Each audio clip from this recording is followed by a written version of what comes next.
Bismillah ar-Rahman ar-Rahim. Now with the main headlines.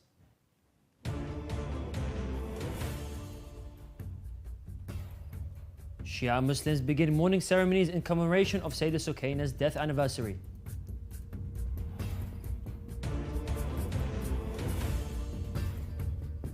Grand Ayatollah Shirazi says that Quran's explicit expression of proclaimed wilayah of Amir al-Mu'minin on Ghadir was a warning to hypocrites.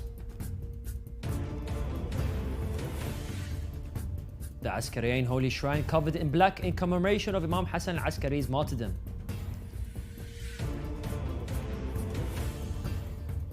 Ahl al-Bayt followers continue walking towards the holy city of Samarra to commemorate the martyrdom anniversary of Imam Hassan al-Askari alayhi salam.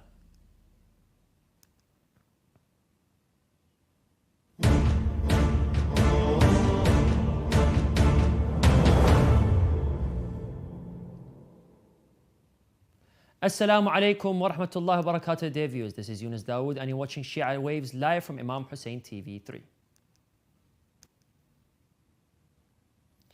Shia centers, organizations and Husseiniyats all over the world have begun their mourning ceremonies and activities in commemoration of the death anniversary of Sayyidah Sukaina bint al-Hussein alayhum as-salam. Shia Waves agency recorded today that Wednesday some of the mourning ceremonies and processions that have already begun to commemorate this sorrowful occasion, which is to be held tomorrow, corresponding to the 5th of Rabi' al-Awwal. The lovers of Ahlul Bayt alayhum as-salam confirmed that Sayyidah Sukaina's life was that of pain and agony following the martyrdom of her father Imam Hussein alayhi salam, and that she and other family members were taken captives to Sham. According to historians, Sayyidah Sukaina's age was only 14 when the Battle of Karbala took place. Over this period of time, she had been brought up on the true Muhammadan religion by her father, Imam Hussein alayhi salam. Historians and biographers stress that the upbringing of Sayyidah Sukaina received from her father, Imam Hussein alayhi salam, had a profound effect on shaping the religious, scientific, moral and social aspects of her life.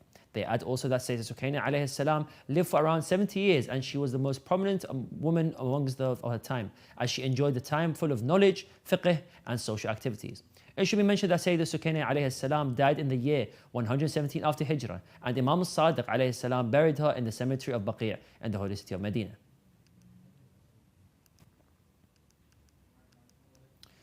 The daily scholarly meetings of Grand Ayatollah Sayyid Sadiq al-Hussein al-Shirazi was held on Tuesday, the 3rd of Rabi' al-Awwal. In this session, like the previous meetings, the Marja answered the questions of the attendees about various jurisprudential issues. Grand Ayatollah Shirazi discussed the verse of 67 of Surah Al-Ma'idah and made comments in relation to the transmission of the divine message and the wilayah on the succession of Amir al-Mu'minin alayhi salam. His Eminence said that without a doubt this verse is addressed to the Holy Prophet salawatullah wasalamu alayhi, but it is actually aimed at the hypocrites. Let's watch the statement of Grand Ayatollah Shirazi together. این همونه که روایت داره نزل القرآن به ایاکی اعنی و اسمعی یا جاره که به فارسی میگن در میزنن دیوار بشنوه. این را قرآن فرموده و ان لم تفعل فما بلغت رسالته، نه اینکه احتمال داره که پیغمبر صلی الله علیه و آله عمل نکنن. اینو برای منافقین گفتن که منافقین فردا نگن چرا اینجور گفتی، بگه خدا اینجور فرموده، یعنی خدا تأکید کرده. نه عرض کردم برای دیگران گفته شده، از باب همین که روایت داره یا که اعنی و اسمعی یا جاره، یعنی مقصود خود پیغمبر نیستن، از این مقصود اون لازمشه که اون منافقین اشکال نکنن به پیغمبر. The employees at the Askariyin Holy Shrine have covered the walls in black in commemoration of the sorrowful martyrdom anniversary of Imam Hassan al-Askari alayhi salam. The Secretary General of the Askariyin Holy Shrine said in a statement on its official website that its employees have covered the walls of the Holy Shrine in the black and hung banners with phrases and sadness of sorrow. And large numbers of Shia pilgrims are now walking towards the Holy Shrine of Imam Hassan al-Askari alayhi salam in Samarra to commemorate his painful martyrdom anniversary. The Shia Waves correspondent said that service processions have set up along the roads to provide the honourable pilgrims with food and cold water and they places where they can rest to resume their walk. It should be mentioned that the sorrowful martyrdom anniversary of Imam Hassan al-Askari alayhi salam will be commemorated next Sunday, 8th of Rabi' al-Awwal, amid tight security procedures. Let us remind our respective viewers of today's headlines. Shia Muslims begin mourning ceremonies in commemoration of Sayyidah Sukaina's martyrdom anniversary. Grand Ayatollah Shirazi says that Quran's explicit expression of proclaiming wilayah to Amir al-Mu'mineen on Ghadir was a warning to hypocrites.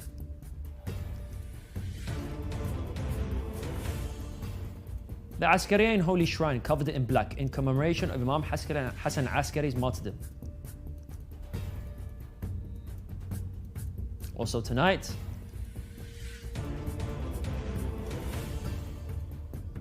World Non-Violence Organizations warns of serious consequences of Azerbaijan-Armenia war.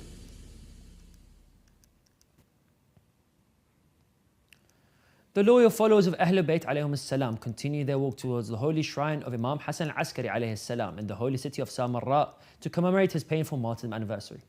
Shia Waves correspondents said that the roads leading to the holy Samarra have been packed with pilgrims from various Iraqi provinces, and service processions are now set up to provide the mourners with food, water and places for rest. He also added that the Askariyin Holy Shrine has prepared special activities to commemorate this sorrowful occasion, such as holding mourning ceremonies and providing the honourable pilgrims with various services.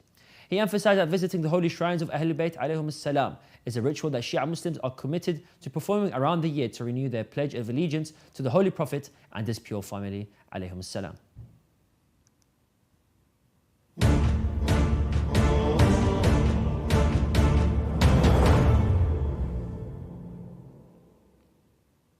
And now we'll continue with some short news. Archaeologists have found a centuries-old Muslim cemetery during the restoration of a building in Granada, a prominent city in the Andalusia region of southern Spain.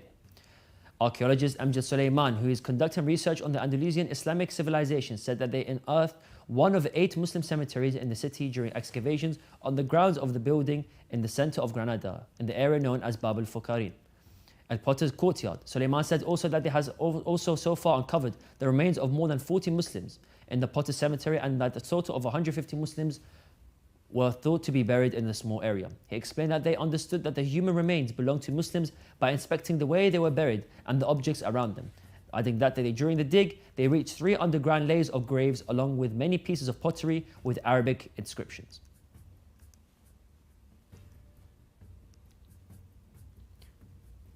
The International Monetary Fund, the IMF, will give Morocco a $1.3 billion loan following the September 8th earthquake that killed thousands in the North African country, Anadolu news agency reported. According to IMF, Managing Director of the IMF has concluded a staff-level agreement with Morocco to provide $1.3 billion in financing the long term.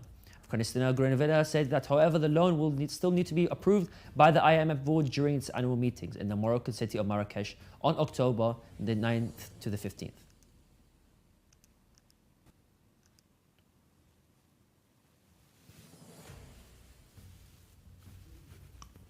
More than 1,200 refugee children under 5 have died in Sudan amid an ongoing fighting between the army and the Rapid Support Forces, the RCF, paramilitary group. The UN Refugee Agency said on Tuesday that these children have died in 9 camps in the period between 15th of May and 14th September due to a deadly combination of a suspected measles outbreak and high malnutrition. The UNHCR said in a statement over 3,100 suspected cases were also reported in the same period, and more than 500 suspected cases of cholera have been reported in other parts of the country, along with outbreaks of dengue and malaria. And the statement added also by UN figures showed that more than 5.25 million people have been displaced by the ongoing fighting in Sudan and warned of a shortage of medical staff, life-saving medicine and critical equipment to address the outbreak of the diseases in war-torn Sudan.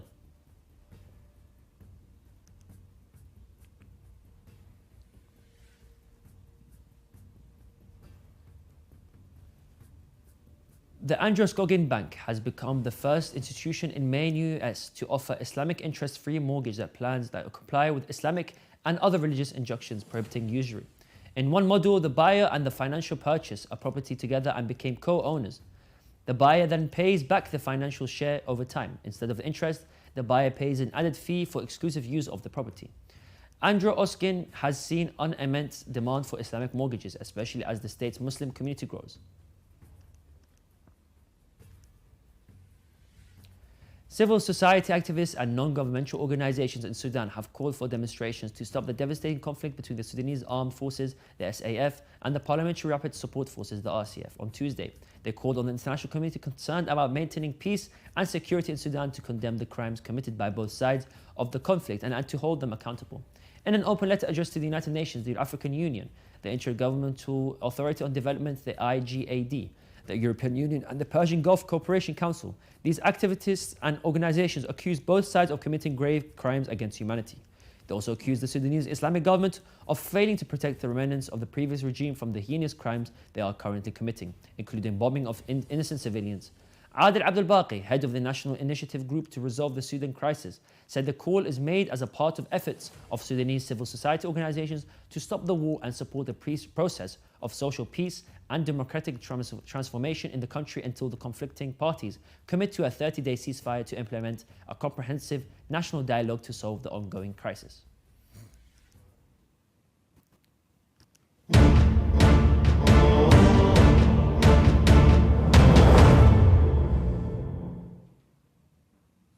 The World Non-Violence Organization, Free Muslim, has warned of the serious consequences of the war between Azerbaijan and Armenia, expressing its serious concern about the repercussions of the continuation of the war between the two countries at the regional and international levels. The organization said in a statement received by Shia Waves agency that the outbreak of the war again between the two countries represents a costly challenge for civilians on both sides of the border, especially as confrontations always lead to innocent people being killed and injured, as well as forced displacements due to military operations.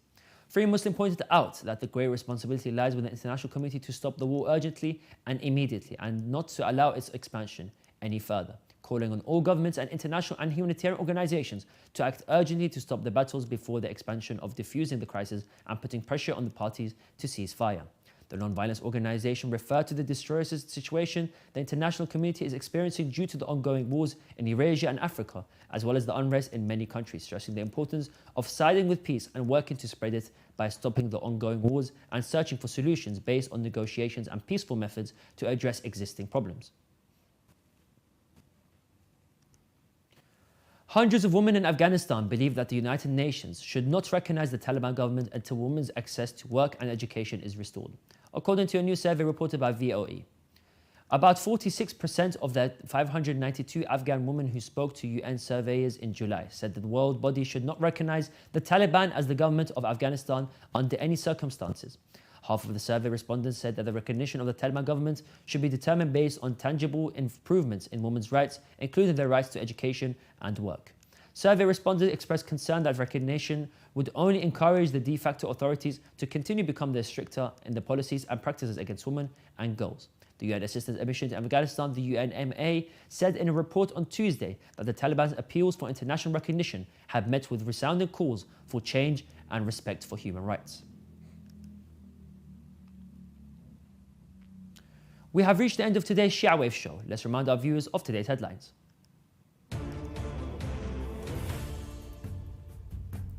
Shia Muslims begin mourning ceremonies in commemoration of Sayyidah Sukaina's martyrdom anniversary.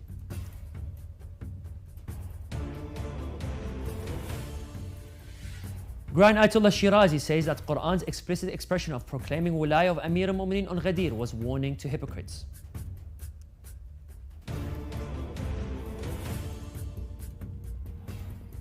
Al-Askariyin Holy Shrine covered in black in commemoration of Imam Hussein al-Askari's martyrdom.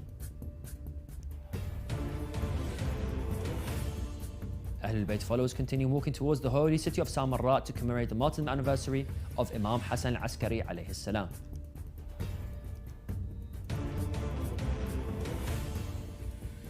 World Non-Violence Organizations warns of serious consequences of the Azerbaijan-Armenia war.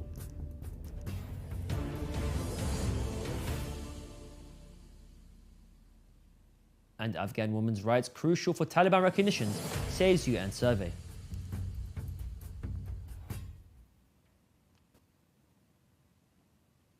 You can view the latest news on Shia Waves website, and you can send news of your city or country to be published on our news agency.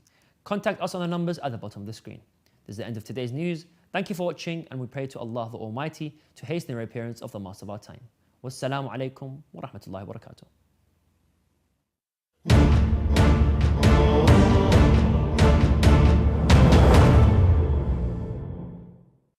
This Arba'in, Imam Hussein Charity wants you to help us reach our target of distributing 1 million water cups to those walking to the Master of Martyrs, Imam Hussein